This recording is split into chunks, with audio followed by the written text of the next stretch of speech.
chapter 5, verses 10 through 12. Blessed are those who are persecuted because of righteousness, for theirs is the kingdom of heaven. Blessed are you when people insult you, persecute you, and falsely say all kinds of evil against you because of me. Rejoice and be glad, because great is your reward in heaven. For in the same way they persecuted the prophets who were before you. Matthew Sistrom is a very special young man who is a senior at Decatur High School. He will graduate in about 2.5 weeks, I guess 3 weeks, and will soon attend the University of Richmond. Matthew Sistrom lives in Stone Mountain. He flies airplanes in his free time.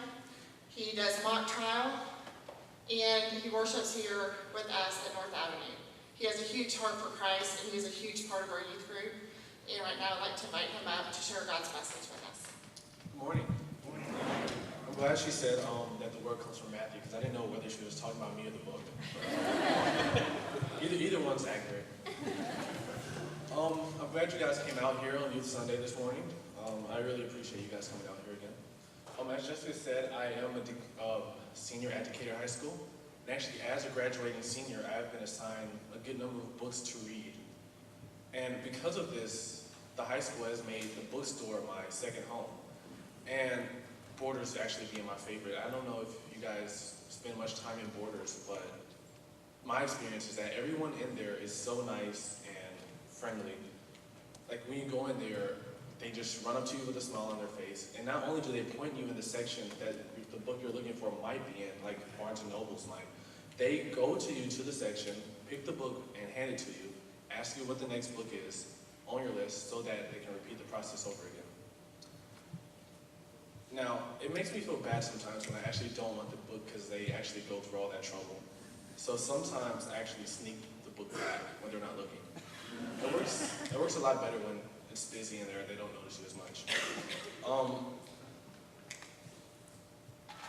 I actually went into Borders this past spring break looking for books to fill my time.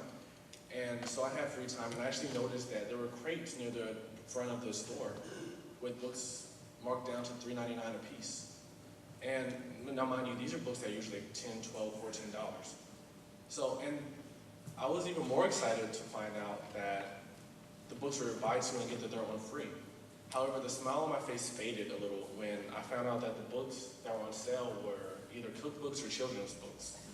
So I actually still had to kill some time, so I rummaged through the piles to hope that something would pop out, and to my satisfaction, something did pop out.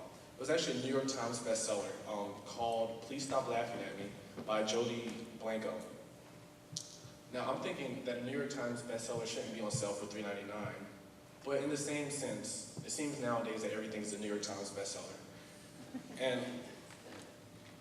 actually, Blanco begins the novel in the parking lot of the hotel where her high school reunion is taking place. She is quite hesitant. She's hesitant to go inside to face the faces that she faced in high school.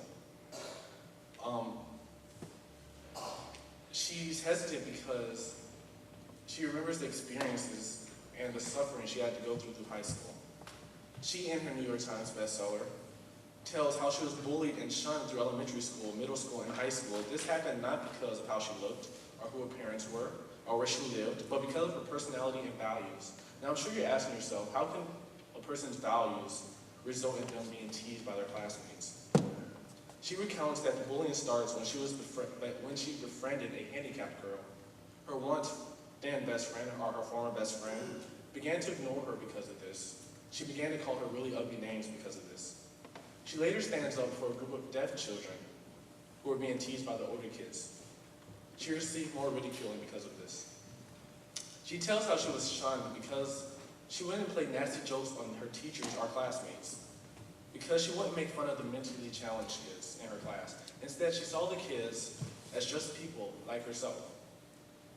She engaged them in conversation and made them feel comfortable by volunteering her free time to help them with their lessons. She invited those who were outcast into her life because she saw that she needed them and they needed her. Because of this, again, she was shunned and excommunicated, if you will. After the Columbine school shooting a few years ago rather, students who knew the young men who took their lives and the life of their classmates were interviewed. The students who happened to be on the wrestling team with the young men stated that they were surprised that anyone would plan such a thing, that everyone at Columbine was so nice to each other.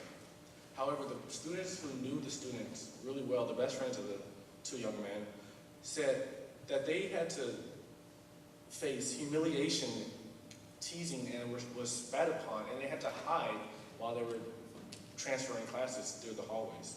Now, how can both of these be true, you ask? Jody also, in her book, was called names. She had her life threatened. She was spat upon, had her hair pulled out, gum put in her hair. She found articles of her clothing found in toilets, as well as her lunch. She found garbage stuffed in her locker, in her backpack. She was held on the ground many times, had snow stuffed down her throat to the result of her choking. And she had rocks pelted at her and was again held down and beaten over and over again until she wouldn't even scream anymore because it would go by faster and she wouldn't feel it as much if she zoned out mentally. One day, a teacher witnessed these attacks.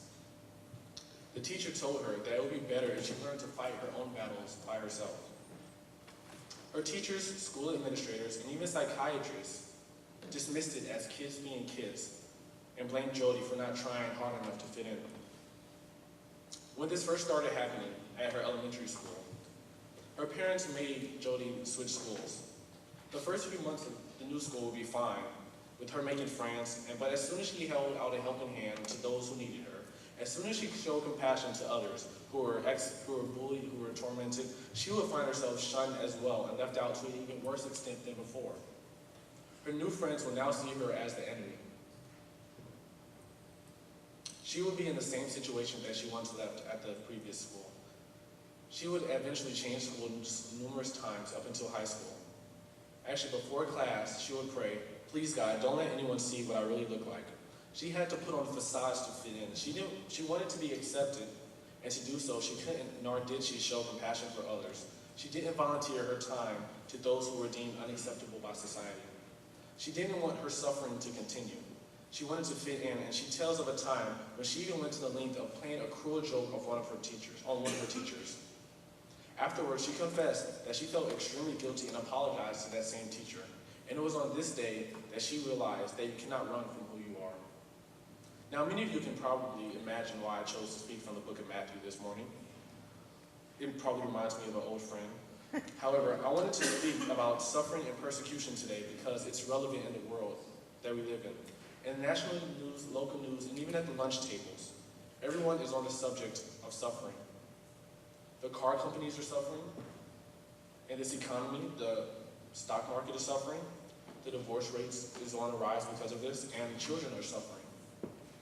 The internet has provided new ways for bullies to harass people and youth through cyberspace. Civil wars are going on all around the world, and nations are also suffering. Everyone is either suffering or knows someone who is suffering. In fact, the suffering and persecution that I want to talk about today and that Jesus spoke about is a persecution for his sake, suffering for standing up for people and what we know is right in the name of Christ. I have listened and watched it, and it seems that both Christians and non-Christians alike are shocked with how much suffering and persecution is happening and going on in the world today. But however, we should not be surprised by this because persecution is not a new problem. Christians in the early church have had to suffer terrible penalties for being followers of Christ. They were jailed,